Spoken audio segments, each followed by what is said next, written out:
अनुसुईया के पद गई सीता, मिलिय बहोरी सुशील विनीता।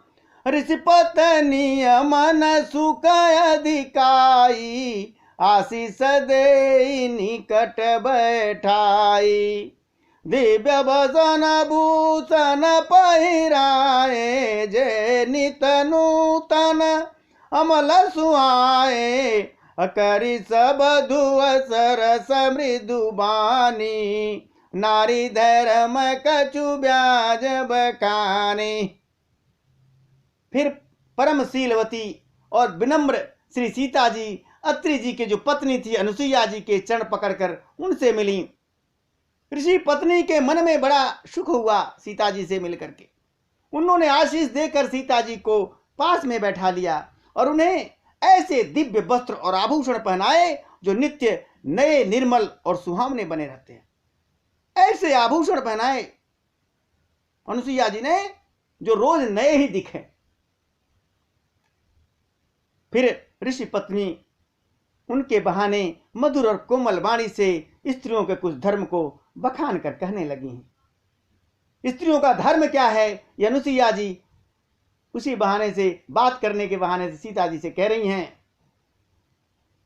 मात पिता भ्राता हितकारी, मित प्रद सब सुन राजकुमारी। अमित दान भरता भय देही, अधम सो नारी जो सेवन तेहि। हे राजकुमारी सुनिए, माता पिता भाई सभी हित करने वाले हैं, परंतु ये सब एक सीमा तक ही सुख दे सकते हैं। परंतु हे जानकी, पति तो मोक्ष रूप असीम सुख देने वाला होता है। वह स्त्री अधम है जो ऐसे पति की सेवा नहीं करती। धीरज धर्म मित्र नारी, आपद काल पर किए चारी। वृद्ध रोग बस जड़ धनहीना, अंध बधिर क्रोधी अति दीना। ऐसा पति करा किया अपमाना, और नारी पावे जम पुर दुख नाना। रे कई धर्म एक व्रत नेमा, काय बचन मन पति पद प्रेमा। कहती हैं धैर्य, मित्र, धर्म और स्त्री, इन चारों की विपत्ति के समय में परीक्षा होती है। किसकी? धैर्य की, धर्म की, मित्र की और स्त्री की। चारों की विपत्ति के समय में ही परीक्षा होती है। वृद्ध, रोगी, मूर्ख, निर्धन, अंधा, बहरा, क्रोधी और अत्यंत दीनहीन, ऐसा ही भी पति का भी अपमान करने से स्त्री यमपुर में भांति भांति के दुखों को पाती है। पति निर्धन है, अंधा है, बहरा है, क्रोधी है, अत्यंत दीन है, वृद्ध है, रोगी है, मूर्ख है, तो भी ऐसे पति का अपमान नहीं करना चाहिए। जो स्त्रियां ऐसे पति का अपमान करती हैं यमपुर में भांति भांति के दुखों को पाती हैं। शरीर, वचन और मन से पति के चरणों में प्रेम करना स्त्री के लिए बस यह एक ही धर्म है, एक ही व्रत है और एक ही नियम है कि हृदय से, मन से पति की सेवा करना। अरे जगपति व्रता चार विधिया, अवेद पुराण संत सब कई। समझाती हैं अनुसुईया जी, मां जानकी से कह रही हैं, जगत में 4 प्रकार की पतिव्रताएं होती हैं, वेद पुराण और संत सब ऐसा कहते हैं। अरे उत्तम के सब समन माई, सपने हुआ न पुरुष जग नाही। मध्यम परपति देख कैसे, और भ्राता पिता पुत्र निज जैसे। और धर्म विचारी समुझ कुल रही, सो निकृष्ट त्रिया श्रुति ऐसा कहीं। कहती हैं 4 प्रकार के बताए पतिव्रताओं की 4 श्रेणियां। उत्तम श्रेणी क्या है पवित्रता की, पतिव्रता की सबसे उत्तम क्या है? जो मन से ऐसा भाव बसा रहता है कि जगत में मेरे पति को छोड़कर दूसरा पुरुष स्वप्न में भी नहीं है, पुरुष एक ही है जो मेरा पति है।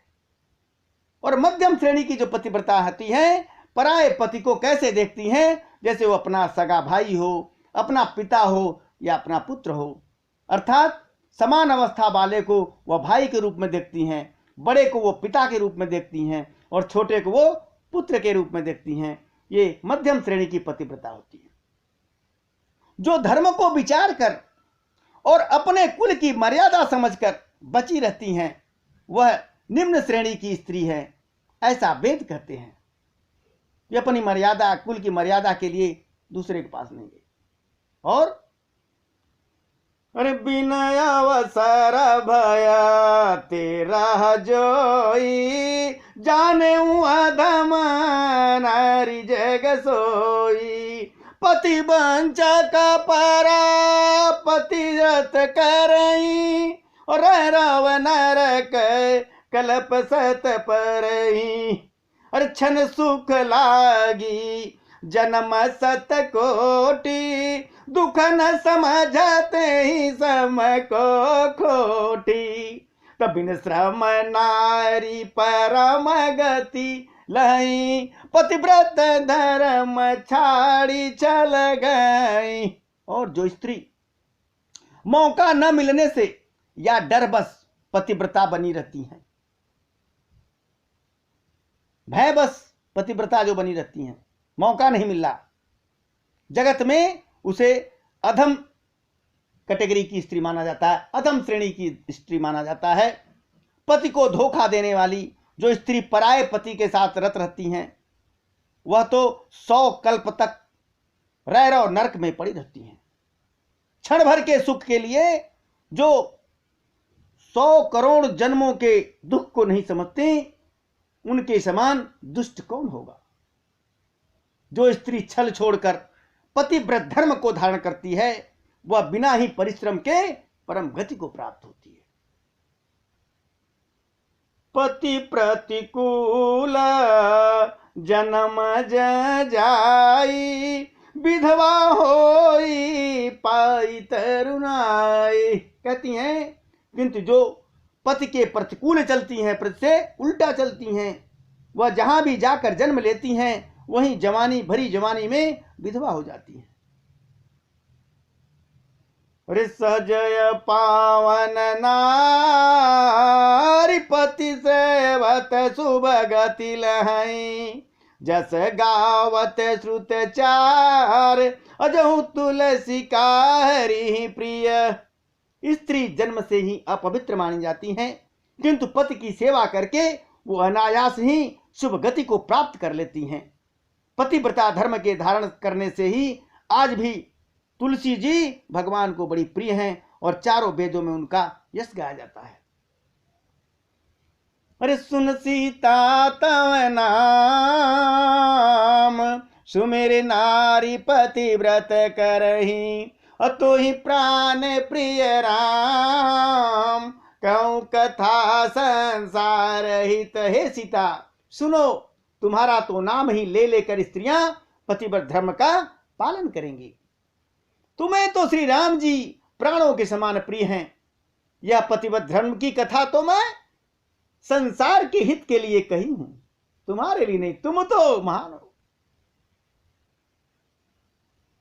और सुन जान किया परम सुख पावा, सादरता सुचरण सिर नावा। तब मुनि सन कह कृपा निधाना, आयस होई जाऊं बन आना। जानकी जी ने सुन करके अत्रि जी की पत्नी अनुसुईया की बातें सुन के परम सुख को प्राप्त की और आदर पूर्वक उनके चरणों में सिर नवाया। तब कृपा की खान श्री राम जी ने मुनिवर से कहा, आज्ञा हो तो अब हम दूसरे वन को जाएं। अरे संतत मोह पर कृपा करे हूँ, सेवक जानी तजऊ जनि नेहु, धर्म धुरंधर प्रभु कह बानी, सुन सप्रेम बोले मुनि ज्ञानी। और प्रभु कहते हैं अत्रि जी से, मुनिवर से, मुझ पर निरंतर कृपा करते रहिएगा और अपना सेवक जानकर स्नेह नहीं छोड़िएगा। धर्म धुरंधर प्रभु श्री राम जी के वचन सुनकर ज्ञानी मुनि प्रेम पूर्वक बोलते हैं, अत्रि जी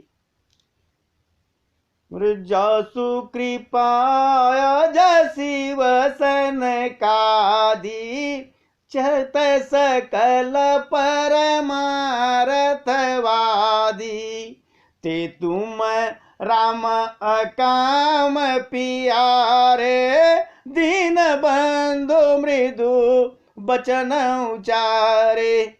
ब्रह्मा शिव और सनकादि सभी परमार्थवादी तत्ववेत्ता जिनकी कृपा चाहते हैं वे राम जी आप वही निष्काम पुरुषों के भी प्रिय और दीनों के बंधु भगवान हैं, जो इस प्रकार कोमल वचन से मुझसे बोल रहे हैं कि मुझसे कह रहे हैं कृपा करते रहिएगा हमारे ऊपर है।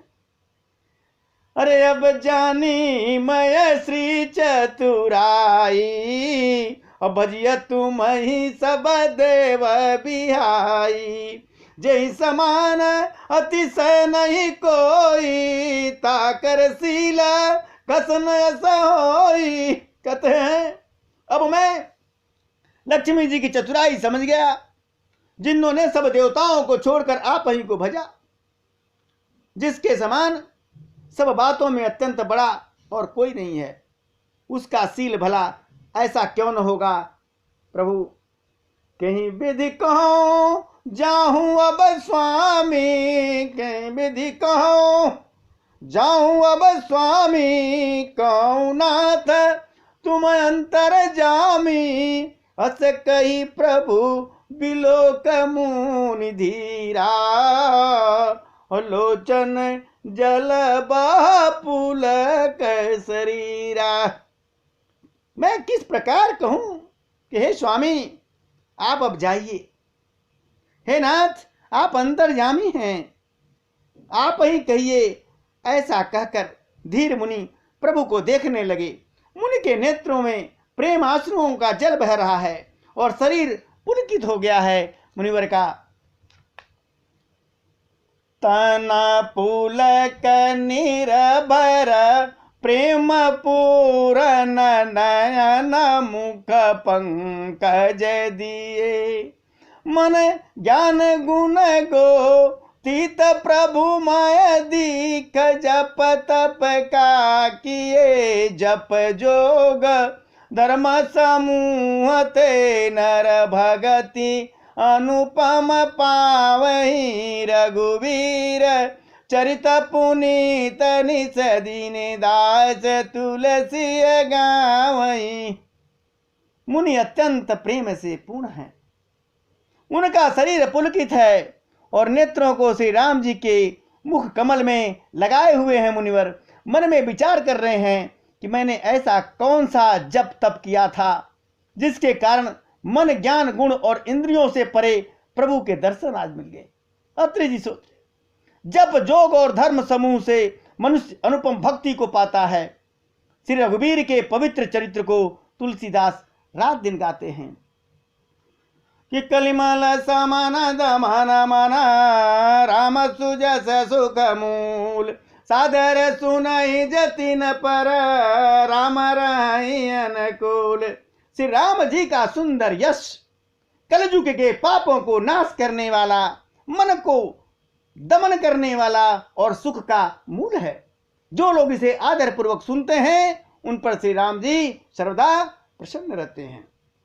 अरे कठिन काल मल कोश, धर्मन ज्ञानन जोग जप, परिहर सकल बरोस, राम ही भजहि ते चतुर नर। यह कठिन कलिकाल पापों का खजाना है, इसमें न धर्म है न ज्ञान है और न योग है न जप है न तप है। इसमें तो जो लोग सब भरोसे को छोड़कर श्री राम जी को भजते हैं वे ही चतुर नर हैं। अरे मुनि पद कमल नाई कर सीसा, चले अब नहीं सुर नर मुनई साया गे रामाया, नुज पुनि पाछे मुनिवर बेसब ने अति काछे, उभय बीच श्रिय सोहई कैसे, ब्रह्म जीव बीच माया जैसी, सरिता बन गिरी अवघट घाटा, पति पहचान देहि बर बाटा। मुनिवर के चरण कमलों में सिर नवाकर देवता, मनुष्य और मुनियों के स्वामी श्री राम जी वन को चले। आगे आगे श्री राम जी और उनके पीछे छोटे भाई लक्ष्मण जी, दोनों ही मुनियों का सुंदर वेश बनाए हुए अत्यंत सुशोभित हो रहे हैं। बीच में, दोनों के बीच में भगवान श्री राम और सीता लक्ष्मण जी के बीच में श्री जानकी जी कैसी सुशोभित हो रहे हैं, जैसे ब्रह्म और जीव के बीच में माया हो। नदी, वन, पर्वत और दुर्गम घाटियां सभी अपने स्वामी को पहचान कर सुंदर रास्ता दे रहे हैं। जैसे जैसे प्रभु जा रहे हैं, नदी है, घाट है, दुर्गम घाटियां हैं, सब अपने आप प्रभु को रास्ता दे रही हैं।